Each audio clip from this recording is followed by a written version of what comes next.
pau sak le te nang le nang mo nong ki um mai set thei dia na min to nang I tu lai tang na pan mun to na sep na ma te nong um ki introduce thei dia lungdam hoina zomi women power tema iswani muan khat nong swaku atu chiang chiang izogam phu na ding ina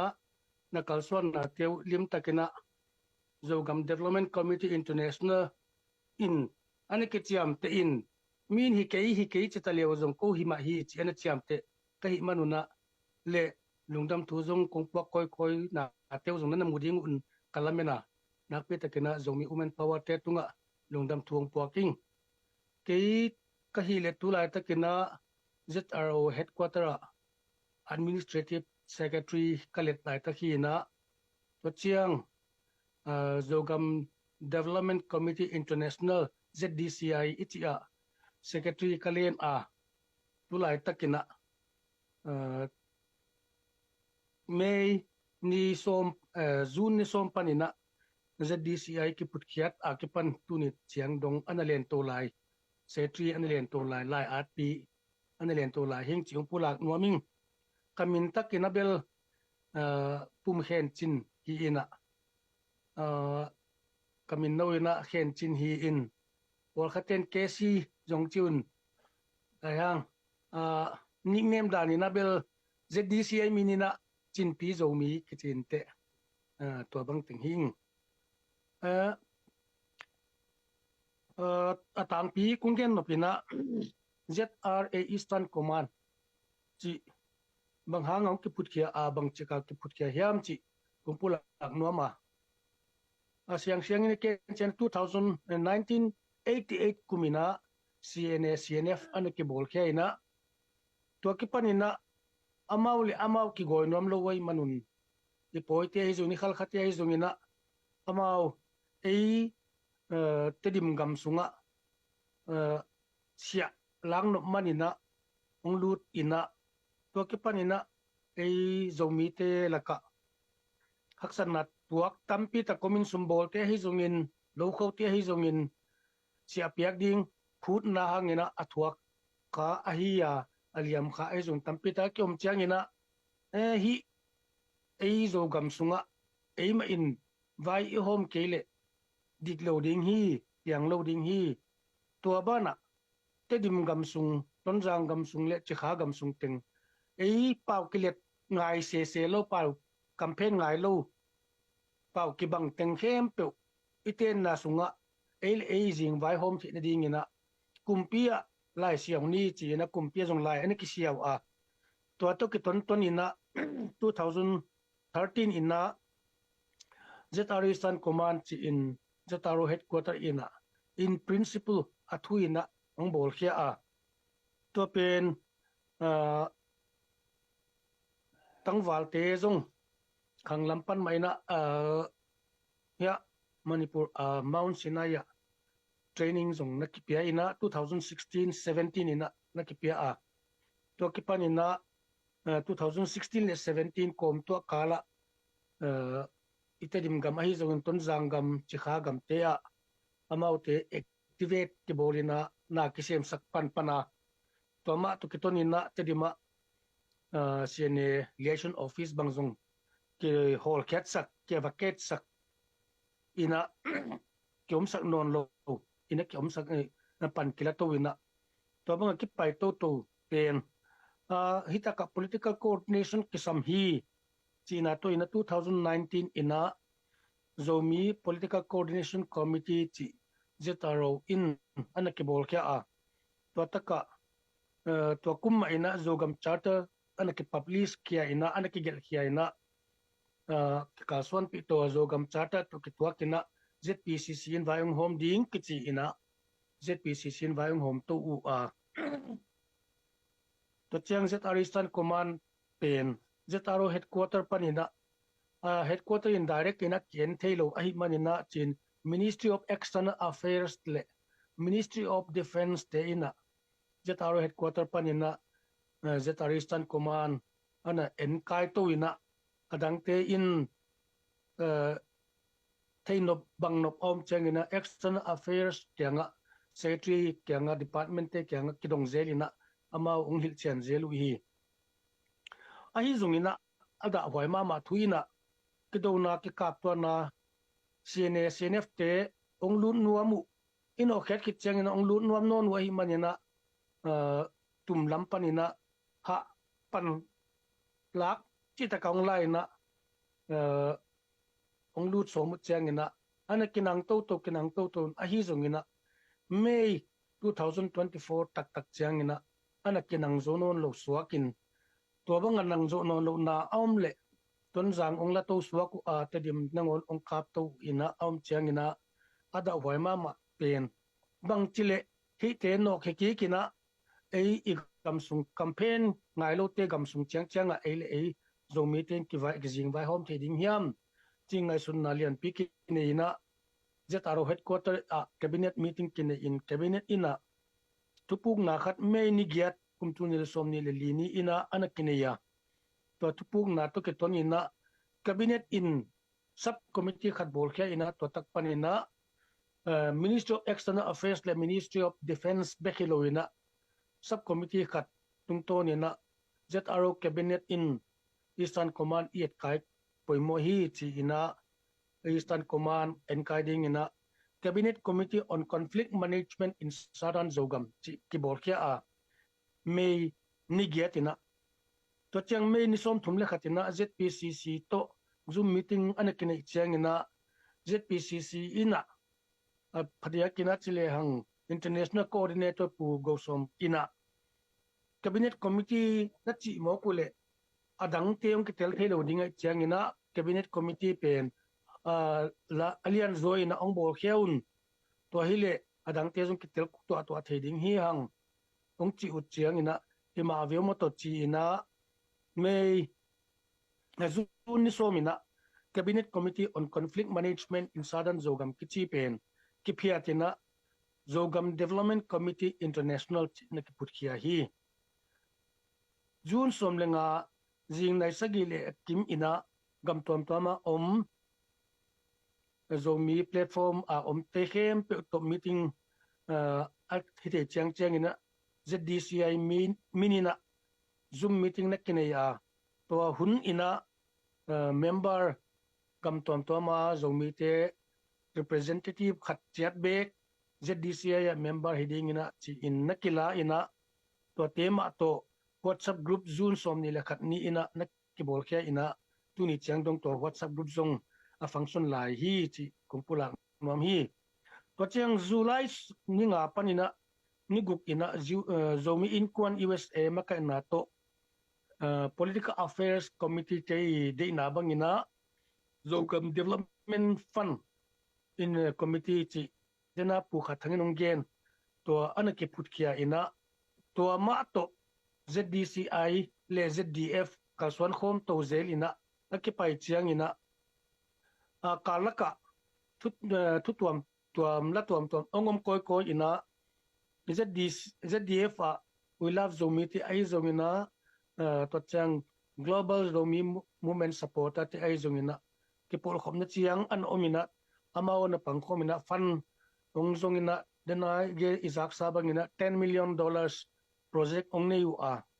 tuni chiang ina India sumina krol khale tengsom ni wal ZDF ina ong pe hetai na to te to van kile to zel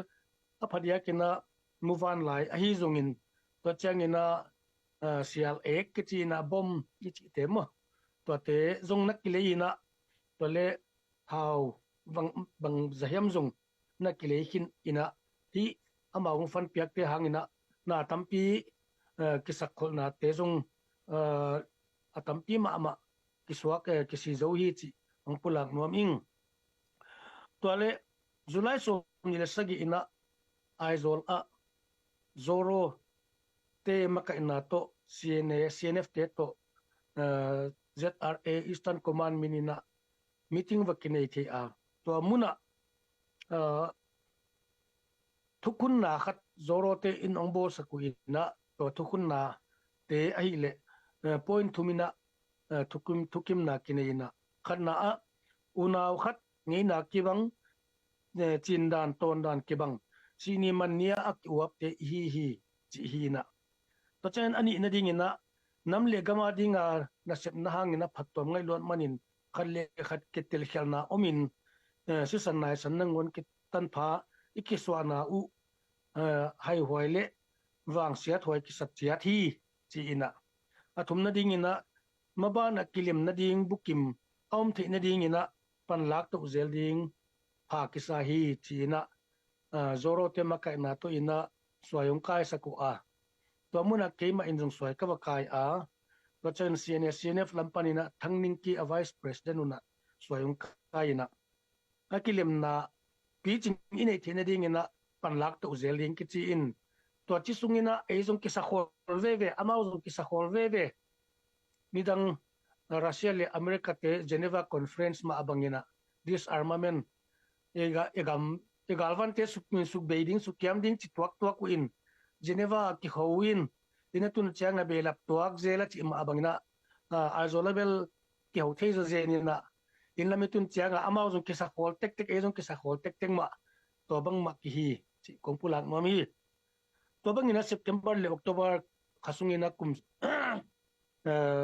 ZDCI in meeting guk ve kinai theina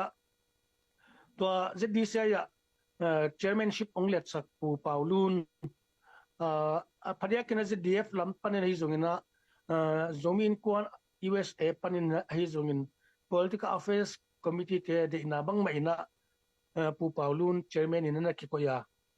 ko ZRO headquarter in ZDCI ka pu khat ki tu chang ina pu paulun chairman ding a ko zong de a hi zong a ka gen u te aman ti ke vi ok ti to lam ka hi the lam hi ke in chin political party lampan ma ina panung la veningo ong chia to zong la aphamo ma khati ven mo chia aki phut ten tun ngam lo om kim laina USA om te ma in nonggen pi ute ama zong lemong sak pi ina to bangina ZDCI makai pi ina onglen ahia tunia ka gen no thu khata pu paulun ZDCI a president onglet khin nung chairman onglet khin nung na tampi tak zong kisem to theina agam chimaini hangina asaklama khanglam ut kele hang zong ki ve khat ong suak tadi pholai hi ma bangina khanglam suak ama ongom chiangina na tampi tak ong phatwa mina ong nuam to ma na sep na zong asak lam ting bek ma ka sep lai una ma bang chapan lak ding kwa te bang chilung sim nei koi khote bang chibang chi jong ki tel mel lo na ki sem suk mok a hi zong ama ong hi tak chiangina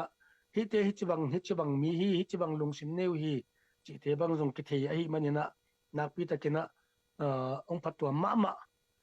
na khem pe pai ding bang in ong pai thu thei zia hi chi zong kong pulang no ma ai hang zomi te pen bang chi hi ama ada hoi ma mai na kum 2020 MP election laina ki khin zang na lian no ma NLD party candidate teina ZCD le ZRA Eastern Command an mek mat lo liang in amao vote zon nalamina to in mi tampi na ZRA Eastern Command pen anamu khel naw anatel khel naw tampi ta kanom ma hi ai hang tuni a konggen no pina MP election ai zongina election to kisain bel bangma gen ping tampi ta komke tunia political electoral politics a ok atham den thading te ki hinon loina nam politics a boy ihita a hi electoral politics pe initiate san phot ding alo thelo bangai ngai su chatting election hanga zomi te kitel hial ichi te zong ikitel hial na ding hunom non lo hi pangangem chile tula tak pen nam politics a boy swak ta ding mo a hi kele mangthang ding mo poite khutsunga omden ding mo ai kele swak ta ding mo chi ki kal pu a hi manina akwa ma pi hi ka pau atel mi hem pe win engai to ding athupi ma mai na pasian in gamung pia atwa gam deng bi zo lo te hi manin tunina pasian thu kachi ta zungina pasian thu ich ta zungina e ma mai kalsuan kula e kalsuan na tung to ne pasian in thu pha hong pedi na hi bek ai manin ko ma pe hi ka kampau atel siam te na zo mi politics sa iom dingu electoral politics nu setani NLD ZCD politics te nu support ni igam a vai I home ke ya igam ilak ki zok tele ZCD ichi zongin NLD ichi zongin bangma patwa meding omlo hi poite khut sungbeng ma ke omding hi to a hi manin ngai sun phaina tel khial loina ingai sun na te limta kin sung khomina hi poite hi ong ukna CNFT ong ukna panina sokta in igama ele aging by home ke pan ni chi awut hi manin to isu atak zo na ding han chiamina a tho theiten thoni a sem theiten sem ni asa theiten sani again theiten gen ni pasien thu to jong ke patani pasien mai pha jong ni thungen na ne ten thungen ni mi khem pe thunget kilung lut kim jan jan lowa ai jong na mi khem pe thugen kim thei lowa mi khem pe jong la sa thei ki kim lo hi I the na chiang chianga pasien thu to again te na pasien thu ma to pachengina a politics thu gen theiten politics ma to agal kap theiten gal kap na to la sa thein la sak na to vai hom siam ten vai hom siam na to izogam poite khut chung pani ilaki ka ele ei jing vai hom na ikipatta ding tuni in de hoi sa hang to changina ka gen ben op lai khata eite dim gamsunga zomi te I policy ti bang kong pulang nuama ele ei ki vai hom na kol kum pidena pu khathang gen sama abangina kol gamsung pen kol te in awuk nau kha khinge pe ma lo ding hi a kha khiat na ding sang ina minam tampi tak ong sumang thangina omleu jong ama wadin me jola hi achi ma bangin kol te kumpi union government nuaya eizong tedim gam sung zogam ichi tenga bang chile jing vai home ina ele ki vai home theding hiam chi de hi manin separate special administrative unit khat ine hamtang ding phamo hi allo thailo bang as ding ni to hi kele chin state chin pine ichi na sunga CNA te ma au pen te ding suak ding ai manina amau te khut sung pani so atak thina ding in separate special administrative unit tu lai takina tua ide ma thu te pen administrative unit pen wa te na anani tau a amau le amau ki jing vai home amau le amau ade na banguna budget ki bol the na vai ki home the na na ki sep thewina khan tu na ding vai sai theu hi tua ilungul ma thu a hi ahang kol company na swa tak ding ki chi pen thu bai zen zen ting hilo a to cheng ina kol gam kumpi paizia itel sahi democracy ichi hojongina democracy takina paina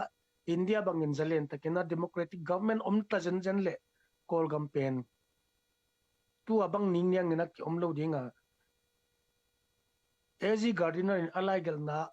democratic drunk anachina democracy pen hai chil liang dingin ivai home ding banga kom avai home the ding ki omlo ding hi to ai manina tu a military junta noya a om hangina kor kum pima to chena democratic government tol khatsung ichiam te hangina kor kum pi te de inama kum tu ni le som le ngapa ni na som ni sungina han chamina ZCD MP ting kampi tak bol kya mahang te dim di string nge ni na kum nga sung kinge na khezolo ayang tomno khatsungina military junta ngom kit February a military junta om April khaina te dim di chung ki pemok te dim di string nei mok aile kum nga sung isual imu zolo pen khani khathum sung nang ki pe thei mok chi zong ingai to ding pate gal kapte ugna noya iom ding pen na samahang ai zongena gal kapte ugna noya eteina azomi teina igam sunga din hamphan na lian pit tua khilo hi nei kha hilo hi chỉ dùng in ngay tuổi ding atu pi ma khat hi ve hi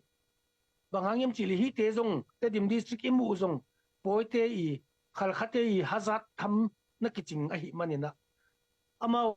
hi bang chile hi zomi te ina amao sunga kitat ko ina kitat sia ina om theile hang china hangina gal kap te kap ding china pol khate ong na zol hia kha uin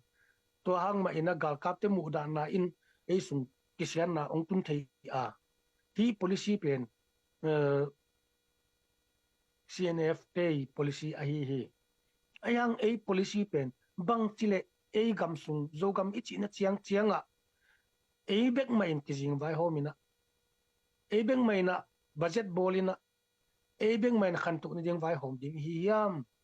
chi a hiya tua to ki ton tonina ZROE policy zong Manipur a administrative unit tuam khat nei in na Kolgama administrative unit to gom home in agam igom so KPR zong in na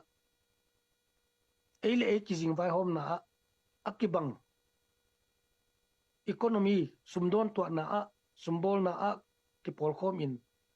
I social life inun tak ziate kibang sakin ibyak na kibang sakin na hileang tuaina ongom home loading hi hiam chinga sunna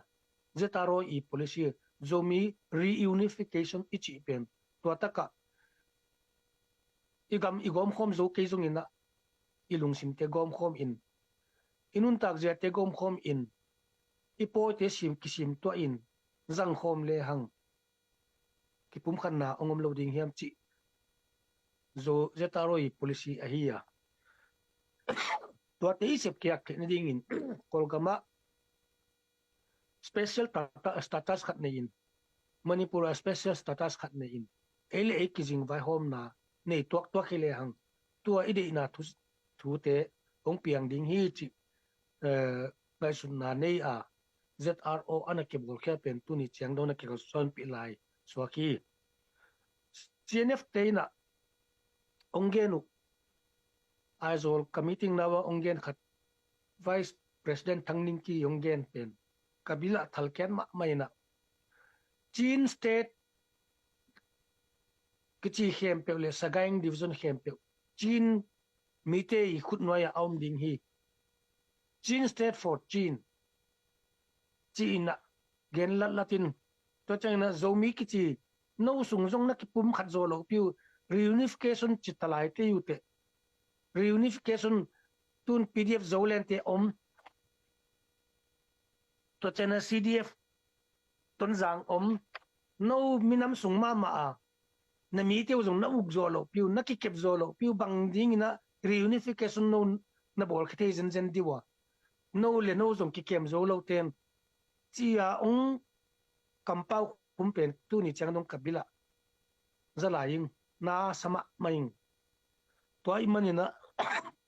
ka ngen nok tuina PDF zolen ichia ZRA Eastern Command ichia CDF Hualngo ichi zongina CDM season CDF tonzang le PDF tedim hi teng khem pe campaign ngai lo pau ki thi I manina hi kathugen zak aza chiang zong ngai sun thangni kwa ma hi teng hi sunga teng aki coding zong om khang academic ding zong om khang polkhaten PDF zo len te zo len hi kei zo len ichi le zo pen zo ichi level zo mi zong zo mi ki chi ngai ding hi toy mana zo len a chiule zo len chini za tak pi ni iminam te ma hi bang za tai na kampau sia ina om ta leo zong kam bang za tai na I kampau kilometer tal pel le zong to te kempe inol hinding kisam hi pum khata idin the na ding na kwa ma kidem ke ni kwa ma ke ko ke ni zo lien chi zom ke to chen zo revolutionary chi zom ke zo len a chu le zo len chi ni zo chi le zo mi chi ni zo mi revolutionary army chi le zo mi revolutionary army mong chi piu hem bang ma tuam ding zong gen ngai tuan ke tua hi manina tunia ka nget no pen hi le kwa ma ei pdf zolen hi zongin zetarisan command hi zongin cdf wang hi zongin cdm season hi zongina cdf ton zang le pdf na te dim te hi zongin akibang hi hang akidem dingom ke hang akicodingom ke hang ei teng ki galbol ke ni akigalbol ding pen cnf cna te igal hi igalian pen te amau hi igal te tel ni ei akigal the hi ke hang isi san en le hang zomi si san hi poi si san hi ke khal khasi san hi ke zomi si san hi cdf ton zang chi te zong tangson mungi chi te zong zo hi zomi hi kitel khel i manina thi kitel khel na koi panung ki panhiam chi le cna cnf te ong kitel khel sakhi amau khuta khutjata aum khale aum khalo pol hel liang wa hi manin tunya ngan nom naina zetari isan kumana alutun jong chitwan keng ahi jongin igal tel mi igal te ko te hiam to te tel lopina zetare te igal hi chinga sun mok ke ni zetare te jong thangson mung cdf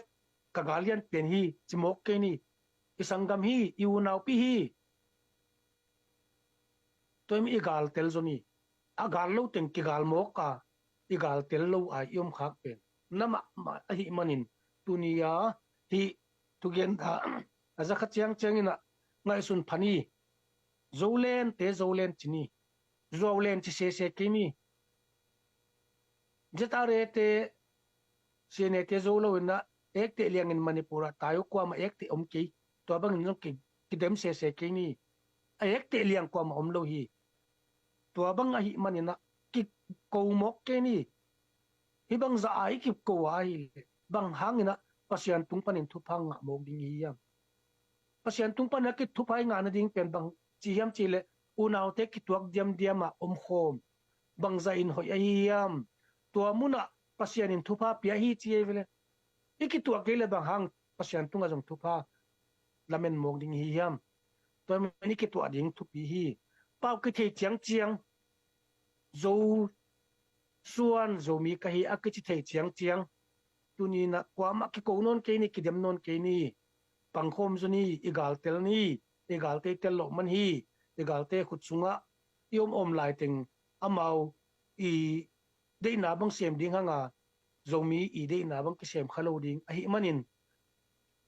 panghang hiam chi le cna te na alau thong ma manipur zomi te le kolgam zomi te pum khata idin ding nak lau lo ma mau a hi manin tu ni chang dong tua policy bang chile suksat sakhi ding chi pan nak luma mau hi to takte i sangam mizo te in jong ei sangina amau to pau kitel zole r group te anahi zong manuna ana de sak zo hi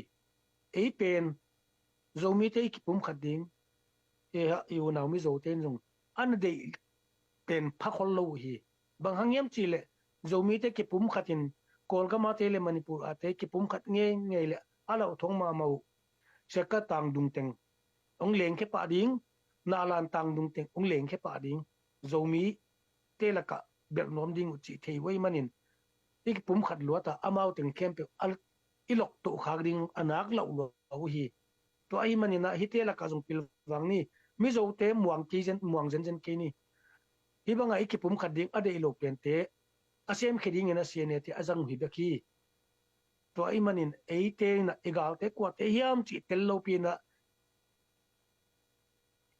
mi iki mi kyanga namdang te muang mok ke ni ei teng iki pum khat le panghangina iki mi kyanga ten ong nok zo ding hi hiam ong nok zo lo ding a iki pum khat na khak ding alaw hi zo hi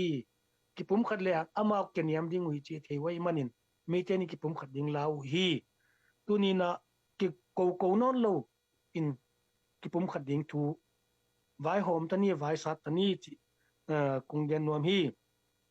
to chengina geopolitics in Southeast Asia tua thu tom khat kung gen nuam a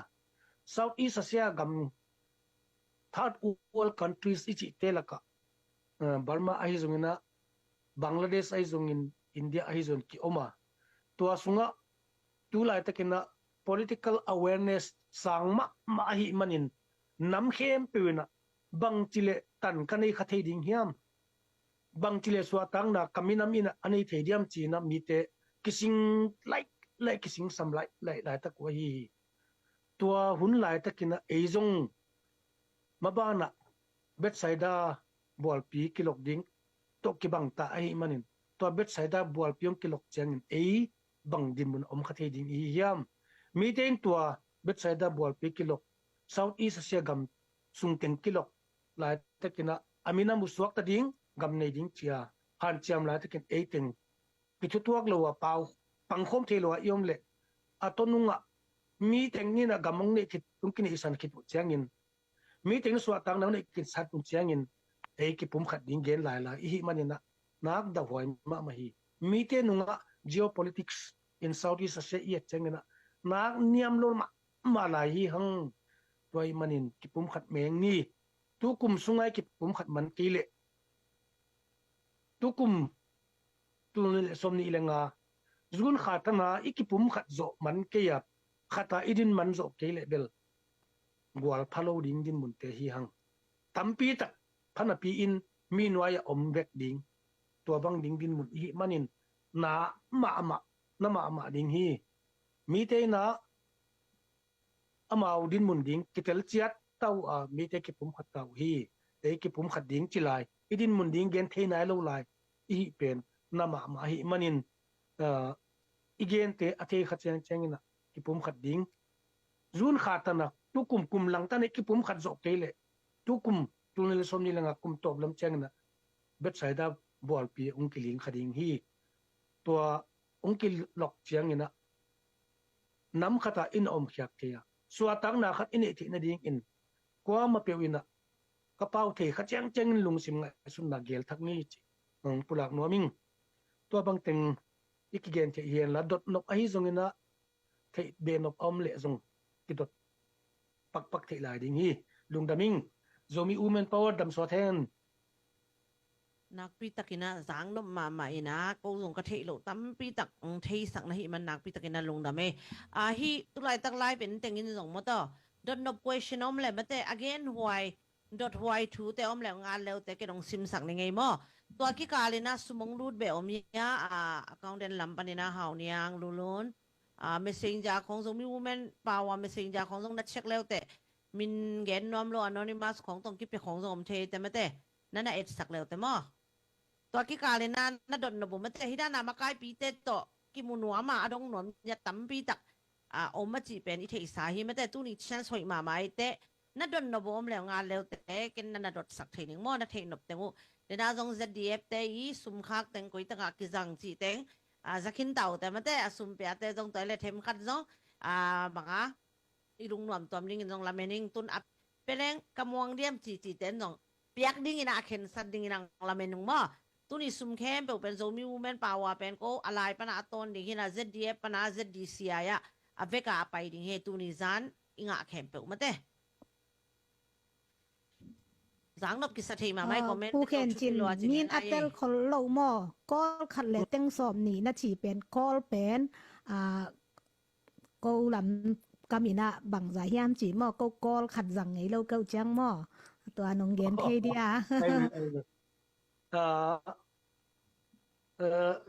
อินเดียสุมชิมนะปนินะมั่วลักขัดอิจิเตเต็งขัดอีนะโครลขัดอิจิเตเต็งซา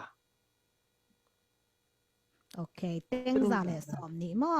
เต็งซาเลยสอบนี้ที่ไหนวะฮะโอเคเต็งซาเลยสอบนี้เป็น ZDF เต็นอาคากอ่างสิทธิ์เสดุจีไม่แต่เฮีย